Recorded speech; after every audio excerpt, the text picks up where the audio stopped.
अर्जुन, चाहे तू खुद को शरीर मान रहा है, चाहे मन मान रहा है, चाहे दोनों का मिक्सचर मान रहा है, शोक करने की जरूरत नहीं ना। शोक करने की जरूरत नहीं, सौरों की जरूरत नहीं, ग्रीफ की जरूरत नहीं, क्योंकि दोनों चेंज हो रहे हैं। शरीर चेंज हो रहा है, मन चेंज हो रहा है, दोनों चेंज हो रहे हैं एवरी मोमेंट। और जो पैदा हुआ वो मरेगा, ये विधि का विधान है। चाहे तू जो मर्जी समझ रहा है, चाहे तू जो मर्जी समझ रहा है, जो पैदा हुआ उसका मरना तय है जब वो पैदा हो गया। ये विधि का विधान है। अर्जुन, पहले ग्रॉस बॉडी आती है जिसमें अर्थ, वाटर, स्पेस, एयर, फायर आते हैं। फिर सटल बॉडी आती है, माइंड, इंटेलेक्ट, ईगो। उसके बाद कैजुअल बॉडी आती है। जो तू कर्म कर रहा है उसका फल तेरे को भी मिलेगा, उसी टाइम मिल गया। हाँ, पर उसका पता होने के लिए जागरूक होना चाहिए। जब कसाई ने बकरा काटा तो बकरा काटते टाइम जो हो गया तो फल उसको मिल गया, वो बन गया। जो इंसान था वो जो हो गया, वो काटते टाइम वो कुछ और हो गया। उसको असुर बोल सकते हैं। जैसे पुराने जमाने में देवता और असुर लोगों की कहानियां होती है ना, वो उसका फल उसी टाइम मिल गया उसको। कोई पुनर्जन्म नहीं कि अगले जन्म में फल मिलेगा। बच्चे ने पिछले जन्म में एक बच्चा पैदा हुआ तो उसने गलत कर्म किए थे, बंदा पैदा हुआ। वो ऐसा नहीं है, वो तुम्हारे ढकोसले हैं, ऐसा कुछ नहीं कृष्ण बोलते। कृष्ण सीधी और स्पष्ट बात करते हैं। बार बार बोलता हूं, जब कर्ता भाव नहीं होगा तो कर्म फल किसे मिलेगा? कर्म फल करने वाले को मिलता है। और करने वाला कौन है? जब तू समझ रहा है कि मैं कर रहा हूं तो वो अहम है। अगर तूने कर्म किया तो उसका फल तेरे को मिल गया उसी टाइम, ज्यादा टाइम नहीं लगता उसमें। पर अगर कर्ता भाव ही नहीं है, कर्म करने वाला ही प्रेजेंट नहीं है, कर्म करने वाला है ही नहीं, कर्म करने वाला वो है, तो इसलिए बोलते हैं कर्म जो कर रहा है वो मुझे समर्पित कर दे और बोझ से मुक्त हो जा। कर्म मुझे समर्पित कर दे, ये मत समझ तू करने वाला है। कर्ता भाव मत रख। फल की चिंता तब होएगी ना जब कर्ता भाव होएगा, तो परिणाम की चिंता होएगी। और अगर कर्म ही कृष्ण को समर्पित कर दिया तो कर्म तो कृष्ण कर रहे हैं, तो कृष्ण रिस्पॉन्सिबल है ना। अर्जुन है ही नहीं वहां पे करने वाला। कृष्ण माने वो, कृष्ण कोई शरीर वाले आदमी के रूप में बात नहीं कर रहे। वो उस टाइम वो परब्रह्म है, वो शरीर से ऊपर उठ के बात कर रहे हैं गीता में। वो गोपियों वाले कृष्ण के लेवल पे बात नहीं कर रहे जो तुमने कहानियां बनाई हैं। वो पूर्ण सत्य है जो उस टाइम कृष्ण है, उसको समर्पित कर दे, ये बताने की कोशिश की गई है। बोला उस टाइम वो कृष्ण नहीं है, वो पूर्ण सत्य है, वो उच्चतम चेतना है, वो जिस रूप में बोल रहे हैं गीता। वैसे ही कबीर जी राम जी के बारे में बोलते हैं। राम जी कोई देह वाले नहीं है, हम देह के लेवल पे ही फंस के रह जाते हैं मोस्ट। एक राम दशरथ का बेटा, एक राम घट घट में बैठा, एक राम का सकल पसारा। कबीर का राम है सबसे न्यारा, वो निराकार, सोचा नहीं जा सकता, बोला नहीं जा सकता। सोच लिया तो पाप हो जाएगा, बोल दिया तो पाप हो जाएगा। लैंग्वेज में नहीं आता, टाइम में नहीं आता, स्पेस में नहीं आता, आदि अंत से परे है, किसी हथियार से काटा नहीं जा सकता।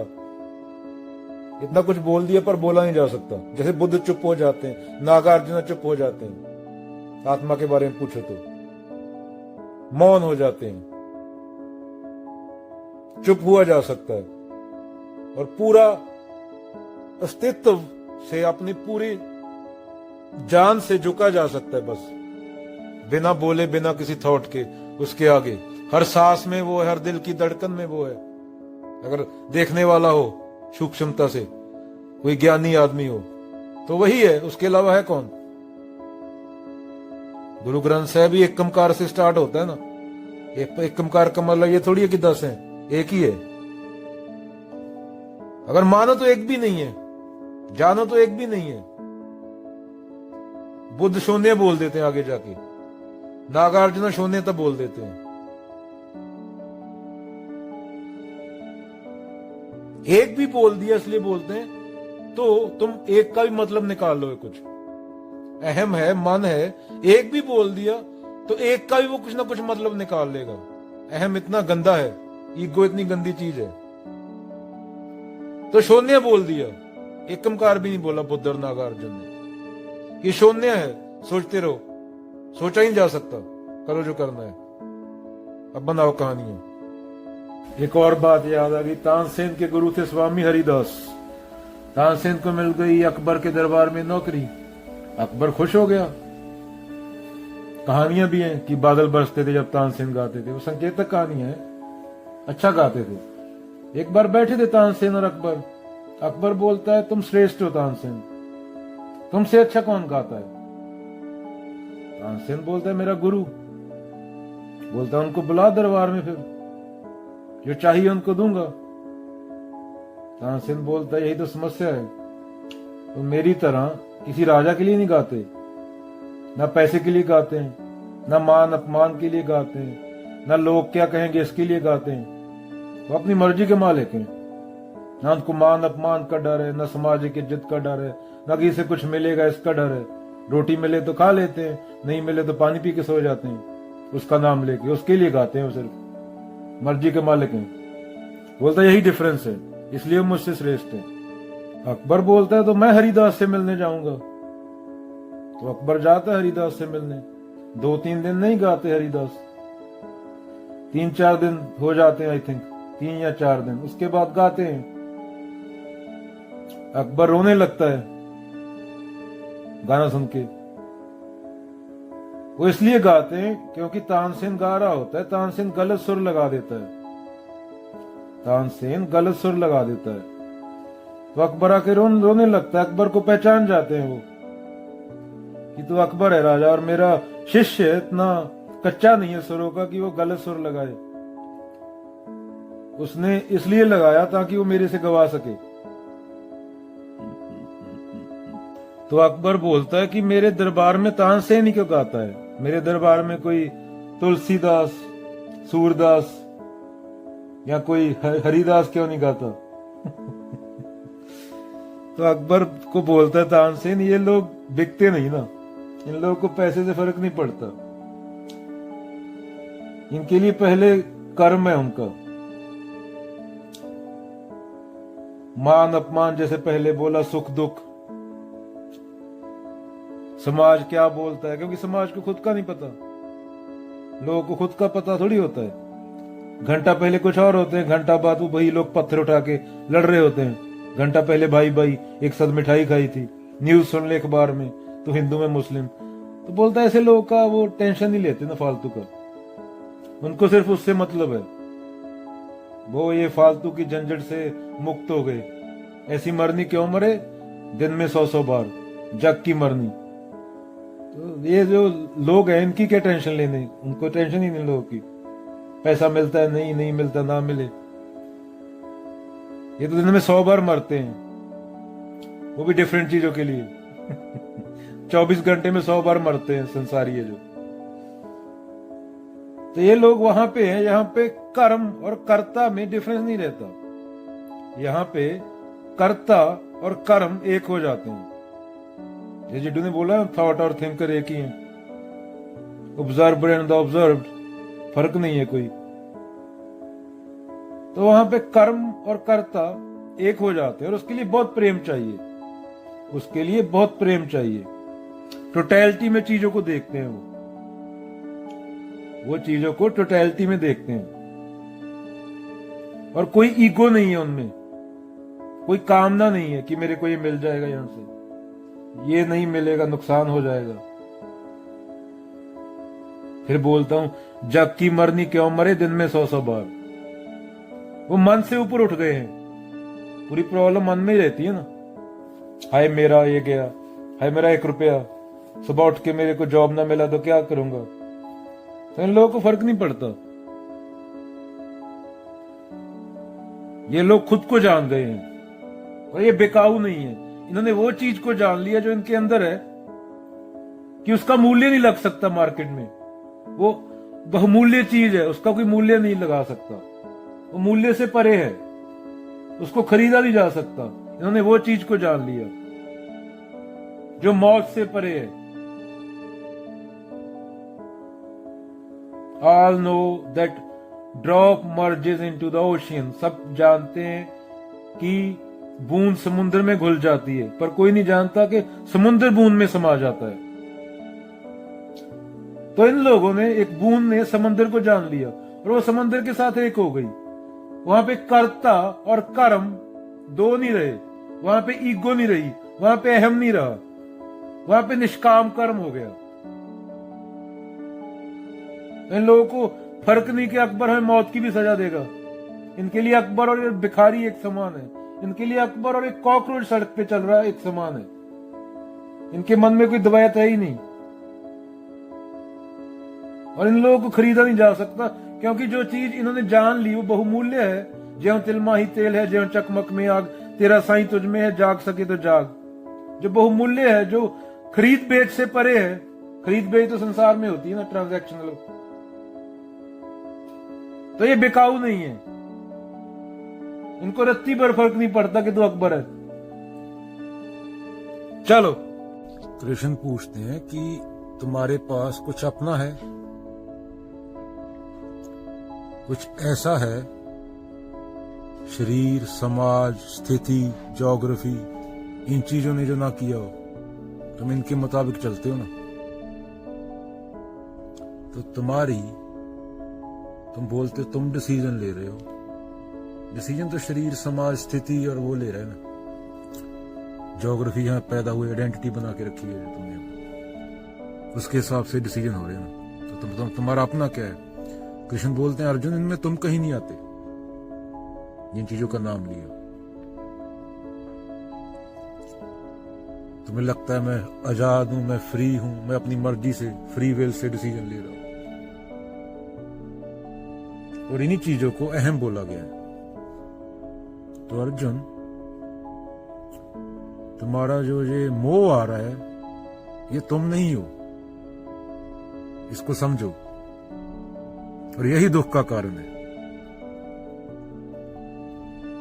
इसमें तुम कहीं नहीं हो। ये तुम्हारी मेमोरी है, जैसे जिड्डू बोलते हैं ना, मेमोरी। हार्मोन चला रहे हैं अभी तेरे को, हार्मोन चला रहे हैं ना। रात को जाके मूवी देखे गंदी, तो हार्मोन है वो। बहुत जोर से नींद आई, तू लुढ़क गया, तो तुझे ये कहने का थोड़ी हो गया मैं सो गया। तू खुद थोड़ी सोया, नींद आ गई। अभी कोई काला आया स्टोर में, उसने स्टोर में सोने की गैस छोड़ दी, नींद आने की गैस छोड़ दी, तो सो गया। तू ऐसा थोड़ी बोल सकता है मैं सो गया। तूने थोड़ी किया, वो हुआ। दिल तू थोड़ी धड़का रहा है, सांस तू थोड़ी ले रहा है। अगर तुझे लेने का बोल दिया जाए सांस ले, तो ये 2 मिनट में मर जाएगा। वो ऑटोमेटिकली आ रही है। ऐसा थोड़ी बोल सकता है कि मैंने चुनाव किया, निर्णय किया सोने का। अभी निर्णय तो तू करता है ना, वो वहां पे कि एक तरफ मीट रखा है, एक तरफ सब्जी रखी है, दोनों में से खाने का निर्णय करेगा। नींद तो आ गई ना, वहां पे निर्णय नहीं हुआ, डिसीजन नहीं हुआ वहां पे। तो पूरा रासायनिक काम चल रहा है। अभी काले ने आके स्प्रे किया नींद की, वो चीज फेफड़े तक पहुंची नाक के जरिए। नाक ने दिमाग को संकेत दिया। ऐसे ही किसी औरत को देखता है तो शरीर ऑटोमेटिकली काम करता है, उसमें तेरी दखलंदाजी की जरूरत नहीं है। तो तू शरीर नहीं है। अगर शरीर होता तो शरीर को फेंक के नहीं आता, जैसे बार बार बोलता। जानवर बोल सकता है मैं शरीर हूं, पर वो बोलता नहीं, उसको जरूरत नहीं, उसको पड़ी नहीं इतनी, वो सफर भी नहीं करता। बंदर को 2 केले मिल के दिन के खाने को मस्त है, और तू ईगो को लगता है बहुत बड़ा काम कर रही हूं। टोआ पट दिया, वो बहुत बड़ा काम हो गया। 4 दरख्त काट दिए, बहुत बड़ा काम हो गया, मैंने किया। उसका टोटैलिटी में क्या प्रभाव पड़ा? उसका टोटैलिटी में क्या प्रभाव पड़ा तेरे पे और आसपास के जीव जंतुओं पे और आसपास के इंसानों पे? क्योंकि इंसानों ने पेड़ उगाए तो नहीं, 90% पेड़ तो चिड़िया ने उगाए हैं। बीज हक देती है चिड़िया और वो पेड़ उगाते हैं, तो इंसान ने उगाए नहीं वो पेड़ मोस्टली। तो वो बात हो रही है। जब बंदा टोटलिटी में सोचता है तो उसकी सफरिंग खत्म होती है। वरना भी मेरा एक कमरे का घर है, उसमें 10 बेड ला के रख दिए, देखा देखी महंगे से महंगा, भाई वहां पे सोऊंगा कहां मैं? फोटो खींच के भेज रहा हूँ इंस्टाग्राम पे, मेरे पास 10 बेड है। अरे सोना तो एक पे है। अभी एक बंदर को 2 केले खाने हो, वो मिलियन केला ला के रख ले और फोटो डाले इंस्टाग्राम पे, बंदर मेरे पास मिलियन केला है। तो बंदर को क्या कहोगे? मूर्ख कहोगे ना, मूर्ख बंदर है ये। तो कृष्ण बार बार बोलते हैं कि अर्जुन, तू जो खुद को समझ रहा है, शरीर समझ रहा है, मन समझ रहा है, वो तेरी कंडीशनिंग है, वो तेरे हार्मोन है, तो वो तो केमिकल है, वो तो कर नहीं रहा कुछ, वो हो रहा है। तू करता भाव छोड़ दे। तू क्यों अपने आप को समझे बैठा मैं करने वाला हूं? ना तू बंदर है, ना तू अपनी आइडेंटिटी है, तेरा नाम है, बता दिया तुझे तेरा ये नाम है अर्जुन। तू अर्जुन थोड़ी है। नाम में क्या रखा है? वो एक है, एक कंकार, दूसरा है कहां कोई? दूसरी सब माया है। कबीर जी क्लियर कर देते हैं, काल भी मौत भी माया है, जेती मन की कल्पना काल कावे सोए। जो मन से ना उतरे माया कहिए सोए। तो सब मानसिक ही हो रहा है ना, मानसिक परिवर्तन एवरी मोमेंट, बॉडी के सेल से लेके तेरे दिमाग के थॉट तक। ट्रिलियंस ऑफ सेल होते हैं बॉडी में, वो हर सेकंड में चेंज हो रहे हैं, हर माइक्रो सेकंड में चेंज हो रहे हैं। तो खुद को बोल रहा है मैं कुलदीप सिंह हूं, तो कुलदीप सिंह रहा ही नहीं, 1 सेकंड पहले था, जो चेंज हो गया वो टोटली। ये साइंटिफिक फैक्ट है, ये कोई प्रयोगशाला में ये टेस्ट किया जा सकता है। और हम तो पर इमेजों में जीते हैं, प्रतिमाओं में। हाँ ये बंदा है, इसकी एक इमेज बनी हुई है, मेरी बहन है ये ऐसी है, ये मेरा भाई है ये ऐसा है, ये मेरा बाप है ये ऐसा है। वो तो पास्ट में हुआ ना, इस पल में तो वो नहीं है ना। वो तूने इमेज बना ली, तेरे को किसने बता दिया ये दरख्त है, तूने दरख्त की इमेज बना ली, 4-5 चीजें दरख्त के बारे में बता दी तेरे को, वो तेरी मेमोरी है। तो तूने इस चीज को जान थोड़ी लिया। इंसान ने अभी तक असल में एक रेत के कण तक को नहीं जाना, एक एटम तक को नहीं जान पाया इंसान असल में। हाँ उसको यूज कैसे करना है वो सीख लिया, उससे फायदा कैसे लेना है वो सीख लिया। तो जाते जाते जिड्डू की किताब टोटल फ्रीडम में से एक पैरा बोल देते हैं, It is only when the mind which has taken shelter behind the walls of self-protection frees itself from its own creations that there can be that reality. After all, these walls of self-protection are the creations of mind which, conscious of its insufficiency, build these walls of protection and behind them take shelter. One has to build up these barriers consciously or unconsciously, and one's mind is so crippled, bound, held that action brings greater conflict, further disturbances. So, the mere search for the solution of your problems is not going to free the mind from creating further problems. As long as this center of self-protectiveness, born of insufficiency, exists, there must be disturbances, tremendous sorrow and pain, and you cannot free the mind from sorrow by disciplining it not to be insufficient. That you cannot discipline yourself or be influenced by conditions and environment in order not to be shallow. You say to yourself, I am shallow. I recognize the fact, and how I am going to get rid of it. We say do not seek to get rid of it, which is merely the process of substitution. What become conscious, become aware of what is causing this insufficiency. You cannot compel it, you cannot force it. It cannot be influenced by the ideal, by the fear, or by the pursuit of enjoyment and powers. You can find out the cause of insufficiency only through awareness, that is, by looking into environment and piercing into its significance, that there will be revealed the cunning subtleties of self-protection. After all, self-protection is the result of insufficiency, And as the mind has been trained, caught up in the bondage for centuries, you cannot discipline it. You cannot overcome it. If you do, you lose the significance of the deceits and subtleties of thought and emotion behind which mind has taken shelter. And to discover these subtleties, you must become conscious aware. Now, to be aware is not to alter. Our mind is accustomed to alteration, which is mere modification, adjustment, becoming disciplined to a condition. Whereas if you are aware, you will discover the full significance of the environment. Therefore, there is no modification, but entire freedom from that environment. Only when all these walls of protection are destroyed in the flame of awareness, in which there is no modification or alteration or adjustment, but complete understanding of the significance of the environment with all its delicacies and subtleties, only through that understanding is there the eternal, because in that there is no you functioning as a self-protective focus. But as long as that self-protecting focus, which you call the I, exists, there must be confusion, there must be disturbance, disharmony and conflict. You cannot destroy the hindrances by disciplining yourself or by following a system or by imitating a pattern.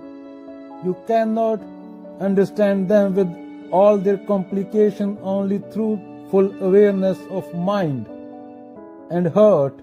Then there is ecstasy. There is that living movement of truth which is not an end, but an ever creative living, an ecstasy which cannot be described, because all description must destroy it. So long as you are vulnerable to truth, there is no ecstasy, there is no immortality.